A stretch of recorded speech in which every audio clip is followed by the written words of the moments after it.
ये कहानी है 12 अक्टूबर 1972 की। साउथ अमेरिका के उरुग्वे देश से एक चार्टर्ड प्लेन 571 चिली की राजधानी सैंटियागो जाने के लिए उड़ान भरती है। इस प्लेन में कुछ रग्बी प्लेयर्स बैठे हैं जो कि मैच खत्म होने के बाद अपने घर जा रहे हैं। इस प्लेन में कुल 45 यात्री है जिसमें 9 क्रू मेंबर्स हैं। एक्सपेक्टेड था कि ये फ्लाइट 3 घंटों में अपनी डेस्टिनेशन पर होगा, लेकिन रास्ते में इस प्लेन को एंडीज की पहाड़ियों को पार करके जाना है जो कि लगभग 4000 मीटर लंबा है। और दुख की बात तो ये है कि रास्ते में मौसम भी खराब हो जाता है जिसके कारण फ्लाइट डिले हो जाती है। लेकिन आगे चल के मौसम और भी ज्यादा खराब हो जाता है जिसके कारण प्लेन को रास्ते में ही अर्जेंटीना में लैंड कराना पड़ता है। मौसम ठीक होते ही फ्लाइट फिर से 13 अक्टूबर 1972 को फिर से अपने डेस्टिनेशन की ओर बढ़ने लगती है। पायलट्स एंडीज की पहाड़ियों को 30 बार से ज्यादा पार कर चुके थे, इसलिए उन्हें कॉन्फिडेंस था कि वो इस पहाड़ी को आसानी से पार कर लेंगे और उन्हें यह अच्छे से पता था कि प्लेन को एंडीज की पहाड़ियों के ऊपर किस तरीके से उड़ाना है। सैंटियागो पहुंचने में अब सिर्फ 1 घंटे का रास्ता रह गया है। ये प्लेन लगभग 18,000 फीट के एल्टीट्यूड से उड़ रहा था और जल्द ही एंडीज की पहाड़ियों को पार भी करने वाला था। लेकिन अचानक से मौसम बहुत ही ज्यादा खराब हो जाता है। बर्फीली तूफान शुरू हो जाती है जिससे प्लेन डिसबैलेंस होने लगता है और जिससे विजिबिलिटी भी बहुत ही कम होने लगती है। पायलट्स के लिए प्लेन उड़ाना बहुत ही मुश्किल साबित हो रहा था, लेकिन प्लेन को अब लैंड भी नहीं कर सकते थे क्योंकि अब दूर दूर तक सिर्फ माउंटेन्स ही माउंटेन्स थी। अगर पायलट्स देख पाते तो वो बाहर के माउंटेन्स को देख के यह आइडिया लगा लेते कि प्लेन कहाँ पे है। पायलट्स अब सिर्फ प्लेन में लगे इंस्ट्रूमेंट पर ही निर्भर हैं, लेकिन फिर भी वो एक एस्टिमेट लगाते हैं कि जैसे ही 1 घंटा प्लेन को उड़ते हुए हो जाएगा वो प्लेन को लैंड कर देंगे। 3:21 पायलट्स को ऐसा लग रहा था कि वो अपने डेस्टिनेशन पे पहुंच चुके हैं, इसलिए वो प्लेन के एल्टीट्यूड को धीरे धीरे घटाने लगते हैं। लेकिन जैसे ही प्लेन नीचे आने लगता है तो वो रियलाइज करते हैं कि एंडीज की पहाड़ियां तो अभी चल ही रही हैं। लेकिन इससे पहले कि पायलट्स कुछ सोच पाते, सामने एक 300 फीट बड़ी बर्फ की चट्टान दिख रही थी। पायलट्स जल्दी से प्लेन को ऊपर ले जाने की कोशिश करते हैं, पर अब बहुत देर हो चुकी थी। प्लेन को ऊपर ले जाते वक्त प्लेन का पिछला हिस्सा पहाड़ी से टकराकर टूट जाता है और प्लेन से अलग हो जाता है। टूटने के कारण प्लेन के पीछे का पोर्शन यात्रियों सहित उड़ जाता है, जिसमें 3 पैसेंजर्स हवा में ही मारे जाते हैं। इस टकराव में प्लेन का लेफ्ट विंग भी टूट चुका था, जिसके वजह से प्लेन डिसबैलेंस होने लगती है और जिसके कारण प्लेन की राइट विंग भी बर्फ से टकराकर टूट जाती है। प्लेन का अब सिर्फ फ्रंट पार्ट ही बचा है जो कि 350 किलोमीटर की स्पीड से ग्लेशियर की ओर बढ़ने लगता है। पायलट्स तो ऑन द स्पॉट मारे जाते हैं और पैसेंजर्स में भी 12 लोग अपनी जान को खो देते हैं, लेकिन 33 लोग अभी भी जिंदा है जो कि बहुत ही जख्मी हालत में है और उन्हें यह भी नहीं पता है कि वो इस वक्त कहाँ है। असल में वो एंडीज की पहाड़ियों से 3370 फीट नीचे फंस चुके हैं, जहां अगर कोई उन्हें ढूंढने की कोशिश भी करे तो उसे सिर्फ बर्फ से ढकी धुंध ही दिखाई पड़ेगी। लेकिन ये तो बस शुरुआत थी, आगे की कहानी सुन के तो आपकी रूह कांप जाएगी। अब ये 33 यात्री भी नहीं जानते हैं कि इनके साथ क्या होने वाला है और क्या अब ये यहाँ से जिंदा बच पाएंगे। इन लोगों की मौत की कहानी यहाँ से शुरू होती है। घायल हुए पैसेंजर में एक था नैंडो प्राडो। सिर में चोट आने की वजह से वो कोमा में चला गया था, लेकिन इन सब में दुख की बात तो ये थी कि जल्द ही शाम होने वाली थी, जिसके वजह से रेस्क्यू टीम को उन्हें ढूंढने के लिए ज्यादा समय नहीं था और अगर उन्हें रात से पहले नहीं बचाया गया तो उनका मरना लगभग तय है, क्योंकि एंडीज की पहाड़ियों का तापमान रात में -30 डिग्री तक चला जाता है। रेस्क्यू करने के लिए 4 हेलीकॉप्टर्स को भेजा तो जाता है, लेकिन पूरी पहाड़ी को ढूंढने के बाद भी रेस्क्यू टीम को कोई भी नहीं मिलता है, क्योंकि वो लोग फंसे ही ऐसे जगह पे थे जो कि बर्फ की धुंध से ढकी हुई थी। इसलिए ऊपर से देखने के बाद भी रेस्क्यू टीम को सिर्फ बर्फ का धुआं ही दिखाई दे रहा था और देखते ही देखते रात हो चुकी थी, जिसके कारण रेस्क्यू ऑपरेशन को रात भर के लिए रोक दिया जाता है। घायल हुए पैसेंजर्स को ये उम्मीद थी कि किसी तरह हमें ये रात को बिता लेना है और कल तो हमें कोई ना कोई बचा ही लेगा, इसलिए रात को बिताने के लिए वो अपना शेल्टर टूटे हुए प्लेन में ही बनाते हैं। ये रात उनके लिए बिल्कुल भी आसान नहीं थी, क्योंकि उन्हें -30 डिग्री का सामना करना था, जिसमें उनके पास न किसी प्रकार के इक्विपमेंट थे और न ही कपड़े। लेकिन इस जमा देने वाले ठंड को 5 लोग सहन नहीं कर पाते हैं और उनकी मौत हो जाती है। अब जिंदा बचे लोगों की संख्या 33 से घटकर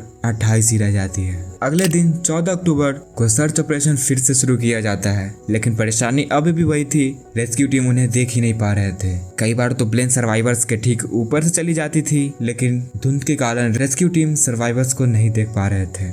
इसलिए सर्वाइवर्स लिपस्टिक्स की मदद से SOS लिखने की कोशिश कर रहे थे, लेकिन उन्हें जल्दी ही रियलाइज हो जाता है कि इतने बड़े SOS को लिखने के लिए लिपस्टिक्स कम पड़ जाएंगी। इसलिए सर्वाइवर्स अपने लगेज और बैग्स की मदद से एक क्रॉस बनाते हैं ताकि रेस्क्यू टीम उन्हें देख पाए। उस दिन उनके ऊपर से 3 हवाई जहाज ऊपर से चली जाती है, लेकिन अफसोस कि उन्हें नहीं देख पाती है। किसी तरह ये दिन भी गुजर जाता है और अगले दिन भी कुछ यही हाल रहता है। बचाव दल इन्हें ढूंढने में बार बार फेल होते रहती है। सर्वाइवर्स को यह समझ में आने लगा था कि अब उन्हें बचाने वाला कोई नहीं आने वाला है, इसलिए वो टूटे हुए प्लेन में मौजूद सामानों से कुछ और दिन जिंदा रहने के लिए चीजें इकट्ठा करने लगते हैं। सर्वाइवर्स धूप से आने वाली रेत से बर्फ को बूंद बूंद करके पिघला के पानी तो पी लेते थे, लेकिन उनके पास खाना बहुत ही लिमिटेड था। क्रैश के 3 दिन बाद यानी 16 अक्टूबर 1972 को नैंडो प्राडो कोमा से उठता है तो उसे पता चलता है कि क्रैश में उसकी माँ अब नहीं रही और उसकी 19 साल की बहन जो कि गंभीर रूप से घायल है। दिन पर दिन बीतते जा रहा था और खाना भी धीरे धीरे खत्म होते जा रहा था। भूख प्यास और इस कपकपाती ठंड को झेलते हुए उन्हें अब 8 दिन हो चुके हैं। हर रोज प्लेन आती और उनके ऊपर से चली जाती।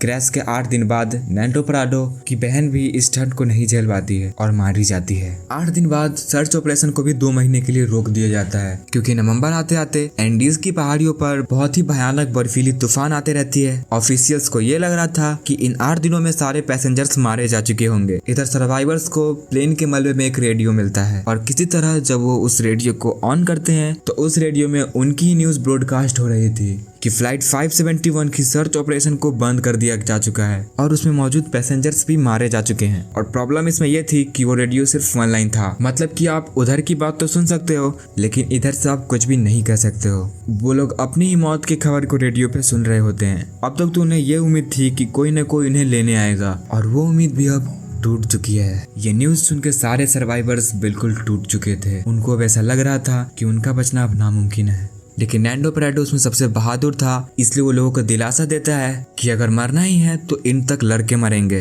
प्लेन के सीट कवर्स में से रोई निकाल के वो अपने कपड़े की तरह से इस्तेमाल करने लगते हैं ताकि वो इस ठंड को झेल पाए। लेकिन सबसे बड़ी प्रॉब्लम उनके लिए खाना था, जो कि अब पूरी तरीके से खत्म हो चुकी थी। खाने के लिए उनके पास अब सिर्फ एक ही रास्ता था, जो कि आज से पहले किसी ने नहीं किया है। इन लोगों ने बर्फ में पड़े अपने ही फैमिली मेंबर्स जिनके साथ कभी वो खेला करते थे उन्हें ही खाने का डिसीजन लेते हैं। ये डिसीजन लेना उनके लिए बिल्कुल भी आसान नहीं था, इसलिए कुछ लोगों ने अपने ही परिवार के लोगों को खाने से मना कर दिया। जिंदा रहने के लिए अब इनके पास कोई भी प्लान नहीं था। रात में टूटे हुए प्लेन में ये सोया करते थे, लेकिन क्रैश के 16 दिन बाद यानी 29 अक्टूबर को उन्हें एक और झटका लगा। रात में सोते समय बर्फ का एक बड़ा टुकड़ा नीचे स्लाइड करते हुए इस टूटे हुए प्लेन को पूरी तरीके से ढक लेता है। उनका प्लेन बर्फ से पूरी तरह से दब चुका था और प्लेन के अंदर बर्फ भी पूरी तरीके से घुस चुकी थी और दबने की वजह से तो कितने लोग उसमें ऑलरेडी मारे जा चुके थे और धीरे धीरे उसमें ऑक्सीजन की कमी भी होते जा रही थी और दम घुटने की वजह से 8 और लोग मारे जाते हैं। अब सिर्फ 19 लोग ही जिंदा हैं और वो भी बर्फ में दबे हुए हैं। इस बर्फ से बाहर निकलने में उन्हें 3 दिन का समय लग जाता है। अब उन्हें ये रियलाइज होता है कि अगर यहाँ रहेंगे तो सारे एक एक करके मारे जाएंगे, इसलिए हम में से कुछ लोग इस पहाड़ी से बाहर जाएगा और मदद लेके आएगा। लेकिन ज्यादातर लोग उनमें जख्मी थे, इसलिए वो पहाड़ को पार करने के लिए एबल नहीं थे। लेकिन 3 लोग ऐसे थे जिनको ज्यादा चोटें नहीं आई थी, इसलिए उन तीनों ने पहाड़ी से बाहर निकलकर मदद लाने का फैसला किया। उन तीनों ने रास्ते में खाने के लिए मांस के कुछ टुकड़े लिए और उन्हें ठंड से बचने के लिए भी सबसे मोटे कपड़े दिए गए। और फाइनली क्रैश के 33 दिन बाद ये तीनों लोग मदद के लिए चलना शुरू कर देते हैं। चलते चलते इनको शाम हो जाती है, लेकिन फिर रास्ते में इन्हें प्लेन का टूटा हुआ दूसरा साइड मिलता है। जब वो उसके पास जाते हैं तो उन्हें खाने के लिए बहुत सारी चीजें मिल जाती है, इसलिए वो आज की रात यहीं पे बिताने का डिसीजन लेते हैं। खाने में उन्हें कुछ रम्स की बोतलें और सिगरेट्स के कुछ डब्बे मिल जाती हैं। प्लेन में उन्हें एक बैटरी भी मिलती है, जिसे देख के उन तीनों ने ये सोचा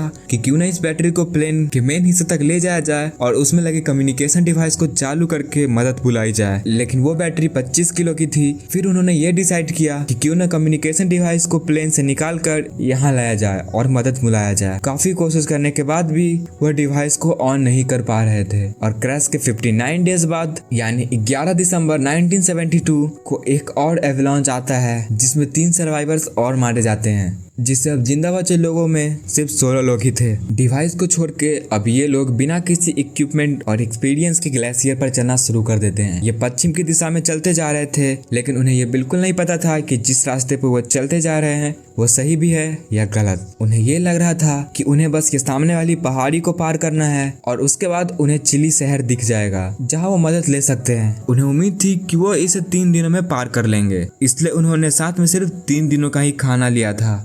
इन तीनों ने धागे से सिलकर एक स्लीपिंग बैग भी बनाया जिसमें वो तीनों साथ में चिपक कर सोया करते थे ताकि ठंड से बचा जा सके। चलते चलते चौथे दिन की शुरुआत भी हो चुकी थी, लेकिन अच्छी बात तो ये थी कि वो बस पहाड़ को पार करने ही वाले थे। और जैसे ही वो पहाड़ की चोटी पे पहुंचते हैं, इन्हें पता चलता है कि इतने दिनों से जिस दिशा में वो चल रहे थे वो एक्चुअली में गलत था। रास्ता तो आगे खत्म ही नहीं हो रहा था। अब क्योंकि उनके पास खाने की सप्लाई बहुत ही कम थी, इसलिए उनमें से एक को क्रैश साइट पे वापस जाना पड़ा। अब सिर्फ 2 लोग थे जो कि आगे बढ़ते जा रहे थे। उनके पास खाने के लिए सिर्फ 10 दिन का खाना था, लेकिन कुछ दूर जाते ही उन दोनों को रास्ता का पता चलने लगता है और कई दिनों तक ये दोनों आगे बढ़ते रहते हैं। कई दिनों बाद इन्हें नदी की एक छोटी सी धारा मिलती है। वो उस धारा को फॉलो करते हुए आगे बढ़ते जाते हैं और लगातार 9 दिनों तक चलने के बाद 20 दिसंबर 1972 को उन्हें नदी के दूसरे साइड में 3 लोग दिखाई देते हैं। ये दोनों चलते चलते बहुत थक चुके थे क्योंकि इन दोनों ने पिछले 9 दिनों में 61 किलोमीटर की हाइकिंग की थी और अब ऐसा लग रहा था कि मंजिल उनके सामने है। लेकिन मदद मांगने पर वो तीनों लोग बिना कुछ कहे चले गए। लेकिन अगले ही दिन वो लोग फिर से वापस आते हैं और एक पेपर को पत्थर में फोल्ड करके